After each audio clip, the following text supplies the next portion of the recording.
रा इनके पीछे है, एटीएस इनके पीछे है, हिंदुस्तान की जो सीबीआई है वो इसके पीछे है, हिंदुस्तान की तमाम जितनी भी इंटेलिजेंस एजेंसीज है इनके पीछे। ये ऐसा सीमा ना समझे कि वो उनको फ्री छोड़ा हुआ है फ्री नहीं छोड़ा हुआ है एजेंसीज ने, तुम्हारे पीछे हिंदुस्तान के एजेंसीज हैं, और सीमा हैदर तुम्हारे घर वालों के पीछे पाकिस्तान के एजेंसीज है।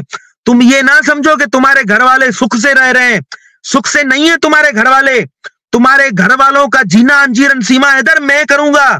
तुम ऐसा ना समझो कि गुलाम हैदर जो है तुम्हारे घर वालों को, तुम्हारी बहन को छोड़ेगा, तुम्हारे भाई को छोड़ेगा, रीमा को छोड़ेगा, सुमेरा को छोड़ेगा, नहीं छोड़ेगा।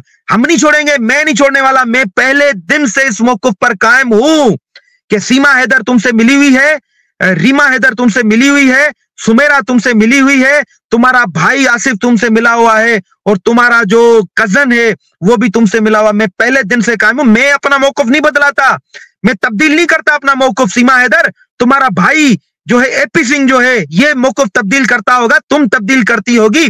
तुम ये ना समझो तुम हिंदुस्तान में बैठ के खुशियां मनाओगी और पाकिस्तान में बैठ के तुम्हारी बहनें, तुम्हारा भाई, तुम्हारे रिश्तेदार खुशियां मनाएंगे।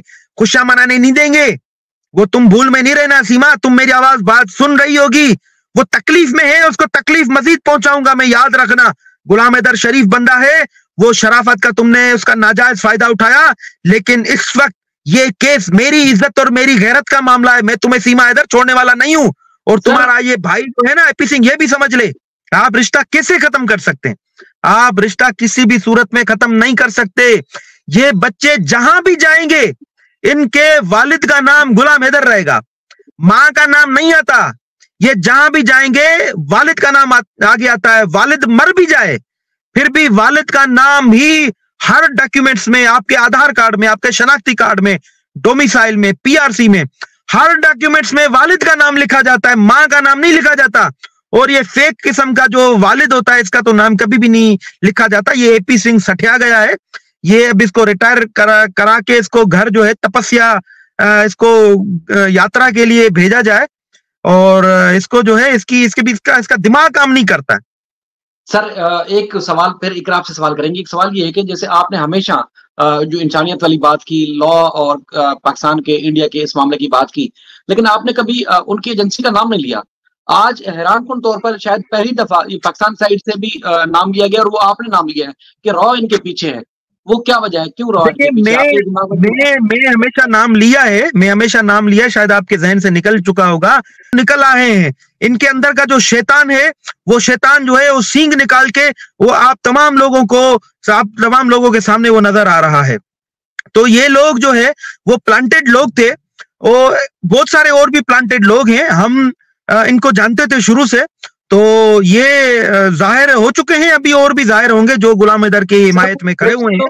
बहुत से लोग तो ऐसे थे सर, ऐसा लगता था कि जैसे सब वकील हैं, जो इस केस में आना चाहते थे सब खुद से वकील थे।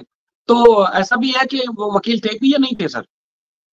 देखें, वो वकील मेरी नजर में नहीं थे। देखें, मैं तो वकील इसको एपी सिंह को भी नहीं समझता हूँ। बेसिक जो जूरिस्प्रूडेंस होती है, बेसिक वकालत की जो एथिक्स होते हैं, वो अब तक हिंदुस्तान से जितने भी इस केस में नजर आए हैं उनमें एक भी जो है ना मुझे वो वकील नजर नहीं आया है। उनको बेसिक वकालत का पता ही नहीं है। वो जब मेरे सामने बैठते हैं तो मैं ये अंदाजा लगाता हूं कि क्या उनकी गुफ्तगू से को वकालत उनके लहजे से वो टपकती है या नहीं टपकती। उनके लहजे से ये लगता है कि ये वकील है या नहीं है, क्योंकि वकालत वो ऐसा पेशा है, वो ऐसी तालीमात है, वो आपको दुनिया का हर इल्म सिखाती है, चाहे एथिक्स हो, चाहे नफ्सियात हो, चाहे बोलने का तरीका हो, चाहे एटीट्यूड हो, चाहे बिहेवियर हो, टेम्परामेंट हो, ये सारी चीजें आपको सिखाता है, मैनर्स आपको सिखाता है।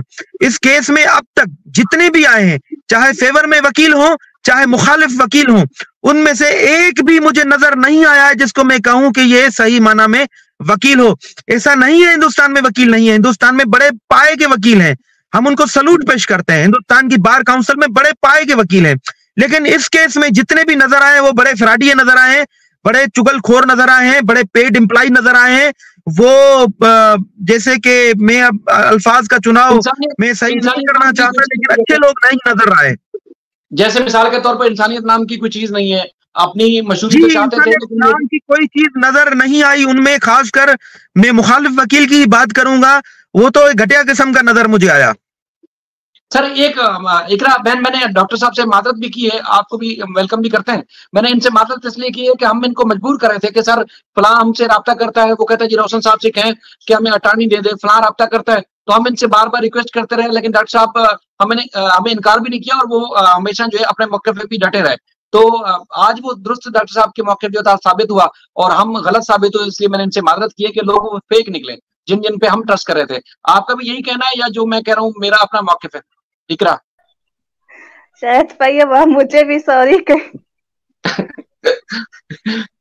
आप दोनों को ना कहें, जैसे मैंने पहले कहा कि हम वकील लोग टेम्परामेंट हमें बड़ी टेम्परामेंट है, हमें बड़ा सब्र है, हम बड़ी टेम्परामेंट रखते हैं, हम बड़ा पेशेंट रखते हैं। तो मुझे आप मेरे भाई हैं, शाहिद भी मेरा भाई है, इकरा भी मेरी बहन है, आप मुजरत ना करें, लेकिन सोसाइटी को इन लोगों ने बेवकूफ बनाया। ये लोग अब तक भी सोसाइटी को बेवकूफ करना चाहते हैं, क्योंकि ये केस जो है ये इंसानियत का केस है। मैं पहले दिन से कह रहा हूं, लोगों के सेंटिमेंट्स जुड़े हुए हैं, लोग खुद को गुलाम हैदर में देखते हैं, लोग अपने बच्चे जो है गुलाम हैदर के बच्चों में देखते हैं। अब ऐसी सेंटिमेंट्स जुड़ी हुई हों और ऐसे लोग आए उनकी फीलिंग से खिलवाड़ करें, उनके सेंटिमेंट से खेलें, तो उन लोगों को तो तकलीफ जरूर होगी ना।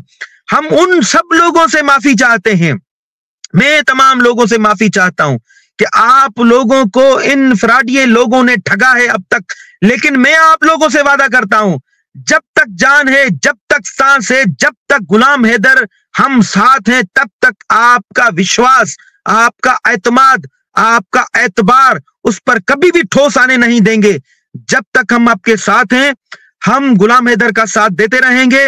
और जब तक गुलाम हैदर चाहता है, ये कंडीशन भी है, अगर गुलाम हैदर चाहता है कि रोशन अली अजीम केस से अलग हो जाए, तो मैं आप तमाम लोगों से मुआवजत करूंगा, मैं अलग हो जाऊंगा। लेकिन जब तक गुलाम हैदर साथ है, तब तक जो है इनको रुलाता रहूंगा और कोशिशें जारी रहेंगी कि हिंदुस्तान का वीजा भी मिल जाए, कोशिशें जारी रहेंगी कि हिंदुस्तान की, पाकिस्तान की फॉरेन मिनिस्ट्री के डिप्लोमेटिक नेगोशिएशन शुरू हो जाएं और बच्चे और सीमा हैदर दोनों जो है डिपोर्ट हो जाएं इंशाल्लाह। अच्छा सर, सवाल एक ये पैदा होता है कि एपी सिंह फरमाते हैं कि गुलाम हैदर के पहले 4 साल पहले ये बच्चे थे, अब ये बच्चे नहीं है, तो कैसे मुमकिन है कि 4 साल पहले वो बाप था और अब बाप नहीं रहा?